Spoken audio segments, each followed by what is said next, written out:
Olá, meu aluno, minha aluna. Eu sou o professor Gustavo Viegas e nesta aula nós veremos numeração indo-arábica. Lá pelos anos 250 a.C., Asoka, rei de certa parte daquilo que hoje chamamos de Índia, mandou que se construíssem vários pilares. São nesses monumentos que nós temos os mais antigos registros do sistema de numeração Brahmi, que funcionava do seguinte modo: existiam símbolos para o 1, o 2, o 3, até o 9, o 10, o 20, o 30, até o 90 e mais alguns símbolos. Eles faziam assim. Aqui nós temos certa quantidade. Isso aqui é o símbolo do 10. E isso daqui é o símbolo do 5. Símbolo do 10, símbolo do 5. Estamos falando do 15.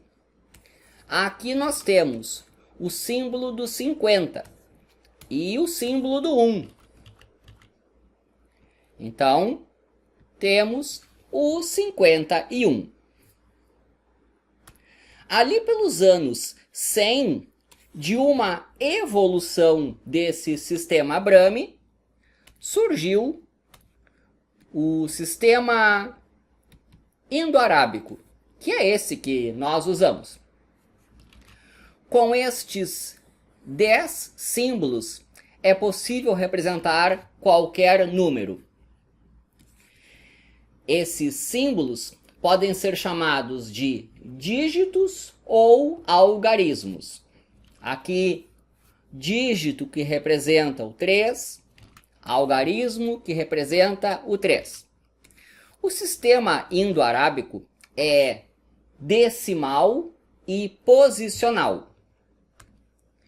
Decimal porque nós agrupamos de 10 em 10, e isso é claramente inspirado na quantidade de dedos que temos nas mãos.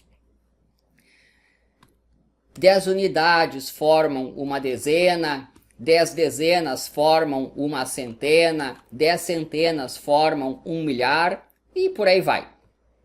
Sistema decimal e posicional.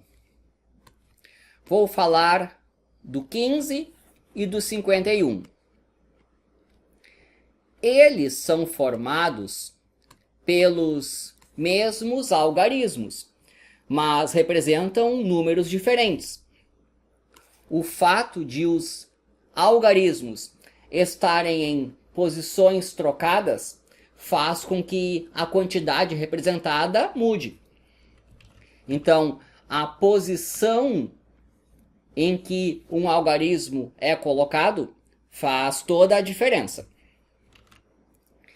Esse 1 aqui representa uma dezena, mas esse 1 aqui representa uma unidade apenas.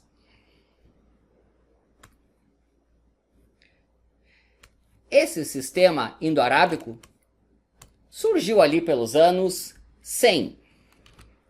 Mas aqui nós já temos a versão bem moderna dele. Lá pelos anos 400, os algarismos tinham esses formatos aqui. No ano de 707, o Império Árabe chegou ao norte da Índia. Então foi a partir daí que os árabes puderam ter conhecimento do sistema de numeração usado lá na Índia.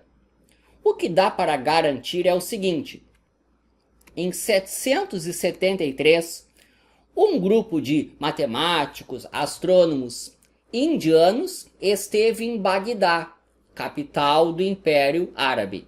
Então, é bastante provável que nesse ano aqui houve uma discussão dentro do Império Árabe sobre o sistema de numeração lá dos indianos. Ou seja, foi ali pelos anos 700 que os árabes aprenderam sobre o sistema dos indianos. Nos anos 700, a notação dos algarismos dentro do Império Árabe era desse jeito aqui. Bem importante é o que aconteceu ali pelos anos 830, quando Al-Khawarizmi escreveu este livro, com o objetivo de explicar dentro do Império Árabe como que funciona o sistema de numeração lá dos indianos. Séculos mais tarde, este livro começou a circular na Europa cristã e o livro de Al-Khawarizmi, explicando o sistema de numeração indiano, foi usado na Europa. De toda essa frase que eu falei, a palavra Al-Khawarizmi deu origem à palavra algarismo. Então, hoje nós falamos, isso aqui é o algarismo que representa o 4. Você também pode dizer é o dígito que representa o 4. Porque Al-Khawarizmi escreveu um livro sobre o assunto e a palavra foi se modificando. Al-Khawarizmi, algarismo. Em 976, circulou pela Europa o mais antigo manuscrito trazendo os algarismos indo-arábicos. 1, 2, 3, 4. É bem interessante ver que o 5 tinha um formato que lembra muito o nosso 4. Então foi ali pelos anos 1000 que o sistema de numeração indo-arábico começou a circular pela Europa. Ele leva esse nome porque foi invenção dos indianos, mas foi bem usado no Império Árabe. Sistema indo-arábico. Esse manuscrito, ele apareceu no que hoje chamamos de Espanha, só que naquela época estava sob domínio dos árabes. Bem importante foi o livro de Fibonacci, escrito em 1202. Ali, anos 1000, 1100, 1200, o que os europeus de fato usavam era o sistema de numeração romano. Esse sistema indo-arábico estava começando a ganhar popularidade. E o livro de Fibonacci ajudou bastante a espalhar o sistema indo-arábico pelos europeus. 1, 2, 3, 4. Aqui você nota que o 5 ainda era diferente da maneira com a qual fazemos hoje em dia. O livro de matemática mais importante dos anos 1400 foi escrito por Luca Pacioli, mas é praticamente anos 1500. E aqui nós já notamos que os símbolos são esses que nós usamos.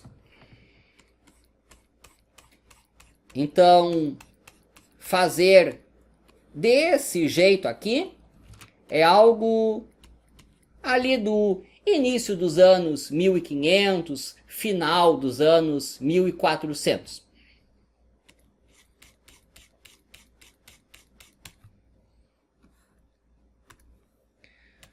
O sistema possui o 0. Vou escrever o 205. Esse 0 é utilizado para representar uma casa decimal que está vazia.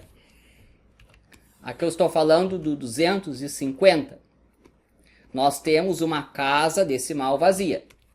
Aqui a casa das dezenas está vazia e para preenchê-la colocamos um 0. E Aqui no 250, a casa decimal vazia é a das unidades. Em outra aula, eu falo sobre adição e multiplicação, mas eu já vou dar uma adiantada aqui. O número 205, ele significa 2 vezes 100, mais 0 vezes 10, mais 5. São 2 centenas, 0 dezenas e 5 unidades. O número 250 é 2 vezes 100, mais 5 vezes 10, mais 0. São 2 centenas, 5 dezenas e 0 unidades. Quero falar mais sobre o zero. O mais antigo documento produzido lá na Índia que trata do assunto é este aqui, que é dos anos 200. E é bem aqui que nós temos a representação do zero mais antiga que chegou ao nosso tempo. Isso porque estamos falando do sistema indo-arábico. Lá na Mesopotâmia antiga, bem antes dessa época, surgiu o zero. Mas você nota que esse zero está esquisito. Parece uma bolinha. Nós somos acostumados com o símbolo assim. O mais antigo registro do símbolo da maneira com a qual nós conhecemos aparece nesse forte que está lá na Índia. Em 875 foi escrita em uma parede isso daqui. Aparece o número 270, com o zero já bem do jeito com o qual fazemos. Não essa bolinha toda pintada aqui. Eu disse que o zero é usado para preencher uma casa decimal vazia. Em sânscrito, vazio se escreve assim. E esse aqui é o nome daquilo que chamamos de zero. Zero, em sânscrito, é o vazio. Vazio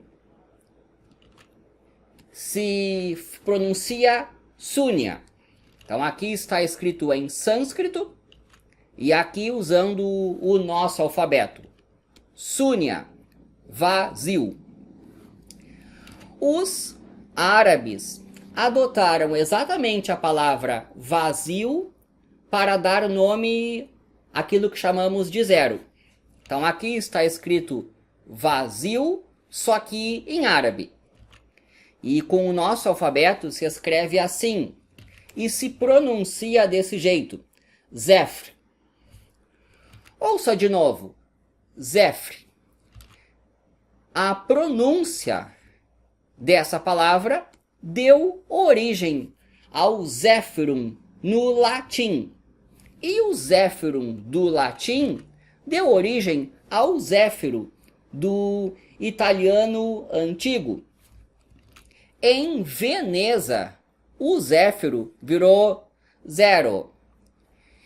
Esse zero virou o zero dos franceses. E foi a partir do zero dos franceses que surgiu o zero em português, que significa vazio. Espero que tenha gostado. Inscreva-se no canal. E é isso daí.